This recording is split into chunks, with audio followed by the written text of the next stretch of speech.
Você está ouvindo mais um episódio do podcast sobre neurociências do Programa de Extensão Sustenta a Vida da Universidade Federal Fluminense.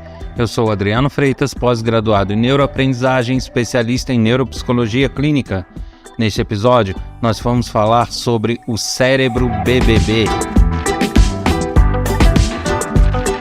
E sempre convidando a todos para maratonar e aqueles que estão assistindo a partir de agora o podcast, que ouçam os episódios anteriores, faça aí uma programação para que conheça todos os assuntos, para que tenha informação de forma mais ampla e que a cada novo episódio complemente esse conhecimento cada vez mais.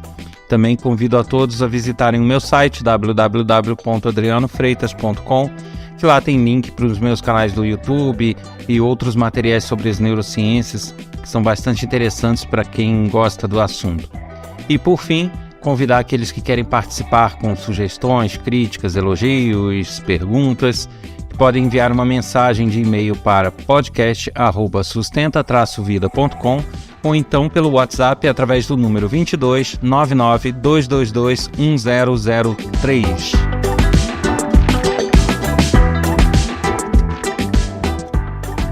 Então, muito se fala de BBB, a gente liga a televisão, só escuta falar nisso nas redes sociais, na internet. Mas o que está por trás do BBB? O que a gente pode tirar de conhecimento e de observação do comportamento tanto das pessoas que participam quanto daqueles que assistem? Para a gente poder analisar isso, a gente tem que olhar esses dois pontos de vista. Como que funciona o cérebro de quem está assistindo e por que isso agrada a muitas pessoas, da mesma forma como que funciona o cérebro de quem está lá dentro, confinado, e por que daquelas brigas, daqueles sentimentos hiper aflorados, né? Então, independente de gostar ou não do programa, isso daí não está em pauta, isso não está em discussão, porque entram questões realmente referentes ao gosto de cada um, às preferências, mas a gente pode traçar aí algumas observações do ponto de vista de quem assiste, né? Então vamos começar falando de quem assiste o programa.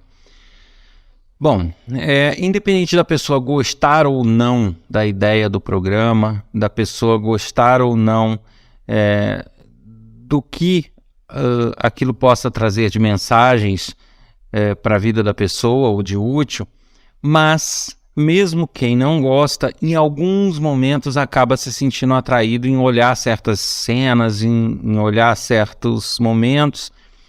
Isso acontece com muita frequência, então existe de fato um atrativo ali que, independente da pessoa gostar ou não da ideia, ela pode não admitir, mas ela acaba sendo instigada a assistir em alguns momentos. E por que isso ocorre? Isso ocorre justamente por causa daquilo que eu já falei em outros episódios, né? O nosso cérebro, ele pode não ter, mas ele gosta de ter a sensação de controle sobre tudo. Ele gosta de saber de tudo e de poder fazer análises mais completas do que ele consegue normalmente. Isso é um grande atrativo para o nosso cérebro. E no caso desse programa em especial, o que ocorre ali? Você tem pessoas confinadas cujo comportamento está sendo vigiado 24 horas por dia. Tá certo que as pessoas têm que trabalhar, que as pessoas têm os seus afazeres e nem todo mundo vai estar 24 horas por dia assistindo tudo, óbvio. Mas a equipe do programa faz isso pelas pessoas e acaba selecionando momentos chaves do programa em edições mais curtas que a pessoa acompanha durante o dia ou em alguns momentos específicos, mas é quase que como se a pessoa estivesse acompanhando 24 horas por dia, porque os momentos chaves, as discussões, as fofocas, isso tudo acaba chegando até quem está assistindo de alguma forma, ou através de um boletim, ou através do próprio programa, ou através da internet, e a pessoa acaba vendo coisas que normalmente ela não veria se convivesse normalmente com as pessoas. E é isso justamente o atrativo do programa, porque como o nosso cérebro gosta de ter o controle de tudo e normalmente ele não tem, Ele não consegue saber como é a personalidade da pessoa. Por mais que você conviva com uma pessoa, ela certamente pensa e faz coisas que você não está presente, que você não vê. E isso são os pontos obscuros da convivência, né? Isso eu já falei que por mais que você conviva, nasça e cresça com uma pessoa, seja da família ou seja próxima, alguma pessoa próxima, um amigo, um parente, você não consegue conhecer mais da pessoa do que 15, 20%. É o que se estima. As pesquisas informam que você não consegue saber muito mais do que isso, justamente porque você não é capaz de entrar no cérebro das pessoas, não é capaz de entrar na mente das pessoas e saber o que ela está pensando em cada momento. O seu cérebro forma um panorama, um mapa do que é a pessoa, um perfil de personalidade, com base no que ele consegue pescar de comportamento, com base nas reações que essa pessoa tem com ele, que muitas vezes não são as mesmas reações que se tem com outra pessoa.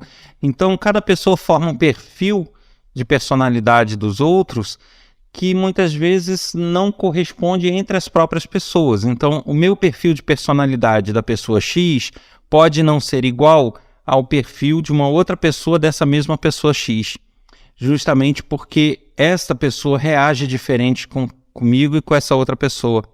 E a gente acaba montando perfis dessa pessoa diferentes, perfis de personalidade. Então a gente tem impressões diferentes da pessoa. E justamente o que atrai nesse programa é que você consegue ver mais coisas do que você veria normalmente, né? Você consegue ver a falsidade das pessoas, você consegue ver uma pessoa falando uma coisa aqui pelas costas, outra. Então, coisas que no seu dia a dia você pode imaginar ou pode perceber, mas ali você vê.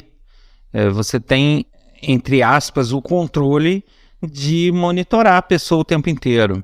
E é esse simplesmente o grande atrativo do programa, nada mais. Por mais que as pessoas gostem de gente famosa, seja fã de um, seja fã de outro, mas o programa ele atrai muito por isso. Ele atrai justamente pela possibilidade da pessoa conhecer mais das pessoas, ver mais de como são elas, ter mais o controle da situação do que teria normalmente. E isso é um atrativo enorme para o cérebro. Qualquer oportunidade que o cérebro tiver de controlar uma situação é o que ele vai querer sempre. Então, mesmo que ele não controle, você não tenha como determinar o destino das pessoas ali dentro, mas você consegue ver o que elas estão fazendo. E isso para o cérebro é uma sensação de controle, sim. Ele pode não controlar as pessoas, mas ele consegue controlar o que você pensa delas com maior precisão. E é isso que é o atrativo. Então, se uma pessoa fala uma coisa com você no seu trabalho e alguém comenta que pelas costas ele está fazendo diferente, por mais que alguém te fale, você não viu aquilo, você não vê, você dificilmente presencia. E isso é que vai formando esses buracos, né, nos perfis de personalidade que a gente monta das pessoas, o que ali não ocorre, né? Ninguém conta que fulano fez isso e depois fez aquilo. As pessoas mostram, você vê. E isso para o cérebro é o máximo do controle, ele adora. Então, poder ver passo a passo é o grande atrativo, é como ratinhos de laboratório. E isso realmente é o atrativo do ponto de vista do telespectador, né? Por que atrai tantas pessoas? Simplesmente por causa disso. Por mais que as pessoas imaginam que seja por outros motivos, mas lá no fundo as pessoas estão gostando de ver a falsidade das pessoas, de ver quem é de verdade, quem não é, quem está sendo falso, quem não está. Esse controle, esse domínio da análise ali é que está atraindo as pessoas. Bom, e do ponto de vista dos participantes, né? O que a gente pode dizer sobre quem participa? Claro que ali existem duas questões. Existem, de fato, o comportamento das pessoas e a motivação delas participarem. A motivação, lógico que existem várias possibilidades, né? Tem pessoas que resolvem participar pelo dinheiro, outros pela fama, outros por uma possibilidade de contrato posterior, outra simplesmente para aparecer. Cada um tem o seu objetivo e a sua vontade, né? O que move ela a se inscrever. Cada um tem o seu objetivo e faz desse objetivo a motivação para se inscrever e para participar e para querer ganhar. Mas, uma vez lá dentro, a gente pode perceber que há um comportamento, de certa forma, que vai ficando exagerado com o passar do tempo.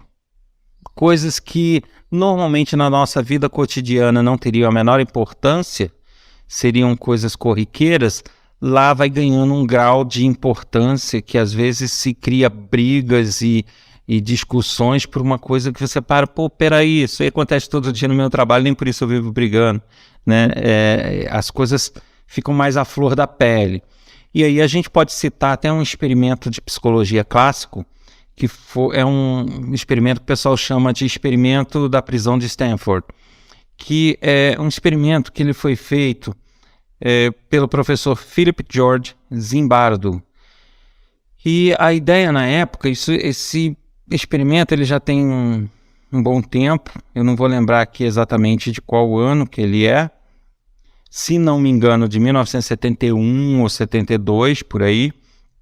E esse experimento, ele dividia 24 pessoas em dois grupos, que eram um grupo de 12 e outro grupo de 12, onde 12 pessoas tinham que se passar como se fossem prisioneiros e as outras 12 pessoas como se fossem carcereiros, como se fossem policiais que tomariam conta desses prisioneiros. E esse grupo de 24 pessoas, carcereiros e prisioneiros, ficavam isolados da sociedade num subsolo e monitorados. Mais ou menos a ideia do Big Brother, né? Um grupo afastado da sociedade, sem comunicação com o mundo exterior. A diferença é que eles eram divididos em prisioneiros e carcereiros. E aí eram monitorados. A ideia do experimento era que ele durasse 2 semanas, mas, se não me engano, depois do 5º, 6º dia, ele teve que ser interrompido, porque as pessoas que estavam, entre aspas, com a obrigação de serem os carcereiros, elas foram ficando cada vez mais cruéis. O nível de crueldade foi aumentando a tal ponto que eles tiveram que interromper para que não houvessem problemas ou danos mais sérios. E é um experimento clássico que foi publicado, é bastante conhecido na psicologia, porém ele depois foi revisado e se observou que havia uma falha nele, porque o nível de crueldade ia aumentando, sim, porém ele ia aumentando porque os organizadores, alguns auxiliares, eles acabavam instigando aqueles que se faziam de carcereiros a se tornarem mais cruéis, e eles acabavam realmente se tornando mais cruéis. Então, foi um experimento que ele não foi de toda forma isento, depois isso foi visto, porque houve essa interferência de estimular os carcereiros a serem cruéis, e eles acabaram ficando cada vez mais cruéis mesmo.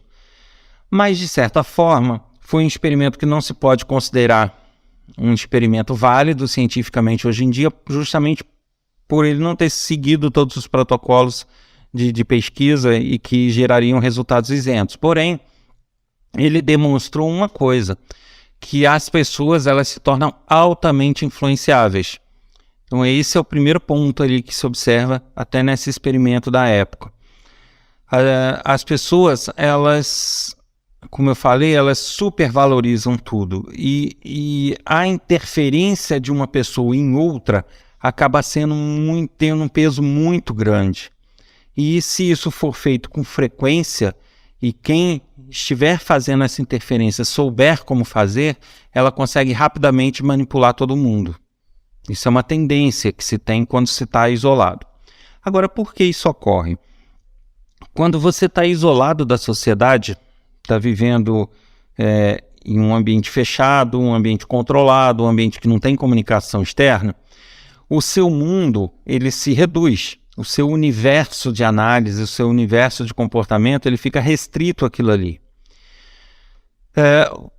Eu já comentei isso em outros episódios, o nosso cérebro ele é plástico e ele vai se acomodando e se autorregulando para as situações que ele precisa enfrentar ou para as situações que ele esteja passando para que ele possa reagir da melhor forma possível.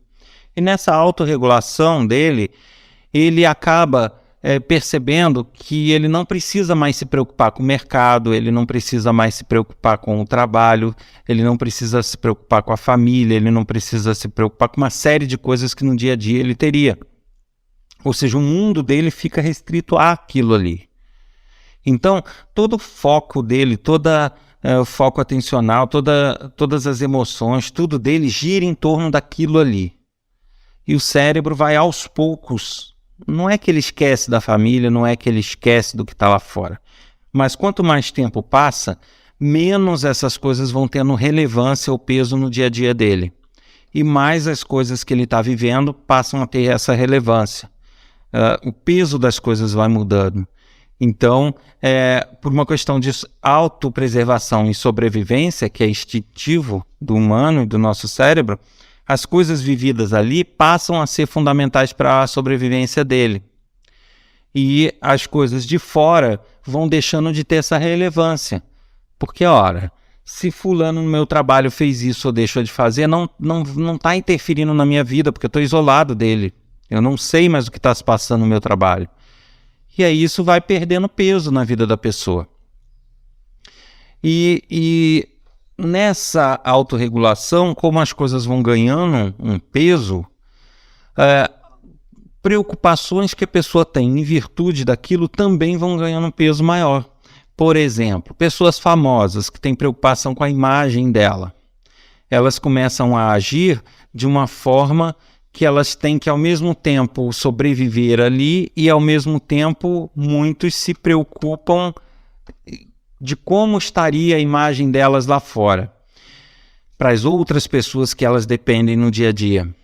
E isso vai gerando uma situação curiosa, é que algumas pessoas conseguem levar isso adiante e passam a se comportar da forma que elas acham que seria bom para as pessoas verem. Porque ela imagina que, bom, eu estou sendo assistida pelo país inteiro, então se eu me comportar de tal maneira não vai ser bom, se eu me comportar de tal maneira vai ser bom. E aí ela vai ressaltando muito comportamentos que ela acha que seriam bons. Só que como tudo ali acaba ficando muito exagerado, justamente por isso que eu te falei, pelo fato de estarem isolados e hipervalorizado tudo que acontece ali, até as coisas que ela acha que seriam boas, acaba se errando a mão, porque ela acaba exagerando muito naquilo. Então, pessoas que de repente têm uma filosofia de vida X, ela exagera tanto naquela filosofia de vida X que ela acaba ficando uma pessoa, entre aspas, chata, de tanto que ela exagera naquilo ali com os outros, de tanto que ela impõe aquilo ali aos outros, de tanto que ela vive aquilo ali dentro com maior intensidade. E é isso que gera todos esses conflitos e todos esses problemas que se vê quando a pessoa está isolada. Lógico que existem N outros fatores. Eu estou fazendo uma análise aqui no podcast curto, de 20 minutos. Porém, a gente precisa observar esses dois comportamentos em particular, né? De quem assiste, a necessidade que o nosso cérebro tem de querer saber cada vez mais sobre os outros para ele controlar a situação, ele ter o domínio, ele saber o que analisar e o que pensar. E do ponto de vista de quem participa, essa perda cada vez maior do peso das coisas que eram do dia a dia dela e que passam a ser focadas naquilo ali que passa a ser a vivência dela diária. E que, lógico, quando se encerra o programa e as pessoas saem, elas vão retomando a vida delas, aos poucos, algumas já não retomam mais a vida que tinham, já passam a ser famosas, e aí o cérebro vai ter que de novo fazendo novos ajustes, mas enquanto ela está ali dentro, quanto mais longo for o confinamento, quanto mais longo for o programa, mais essas pessoas vão tender a exagerar as coisas ali dentro.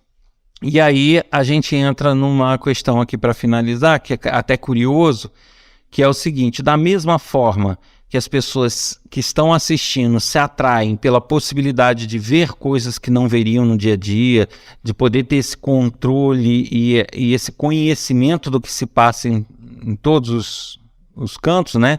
Porque na vida real eu não consigo estar num lugar, ouvir o que foi dito lá e ao mesmo tempo estar em outro lugar e ver o que foi dito no outro lugar. Eu não consigo presenciar isso.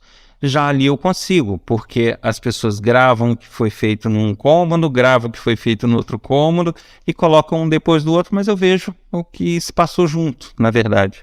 Então, né, esse controle é importante, mas aí tem uma pegadinha que eu penso que seja o caso de umas edições que tem ocorrendo nas últimas, que é justamente assim, da mesma forma que as pessoas que assistem, ou mesmo que não gostem, mas que acabam assistindo por causa desse atrativo que o cérebro tem, elas acabam tendo uma repulsa quando elas percebem que algo não foi verdade.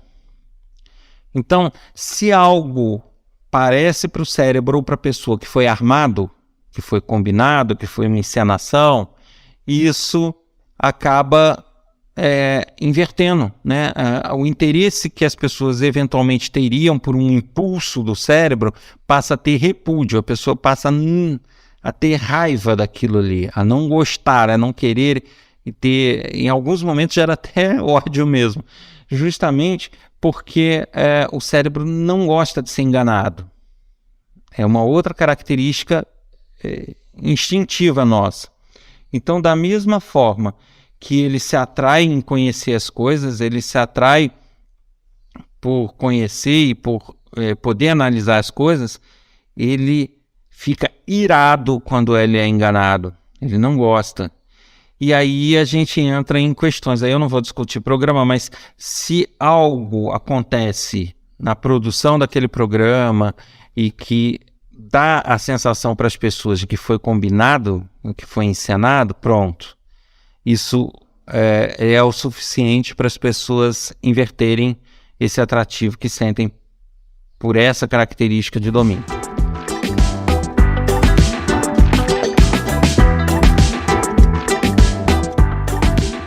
Você ouviu mais um episódio do podcast sobre neurociências do programa de extensão Sustenta a Vida da Universidade Federal Fluminense. Meu nome é Adriano Freitas, sou pós-graduado em neuroaprendizagem, especialista em neuropsicologia clínica. Nesse episódio a gente falou sobre o cérebro BBB. Eu espero vocês no próximo episódio, mas sempre convidando para aqueles que quiserem escrever com críticas, sugestões, dúvidas, elogios, para enviar um e-mail para podcast@sustenta-vida.com ou através do WhatsApp número 22 992221003. Aguardo vocês no próximo episódio semana que vem. Até lá!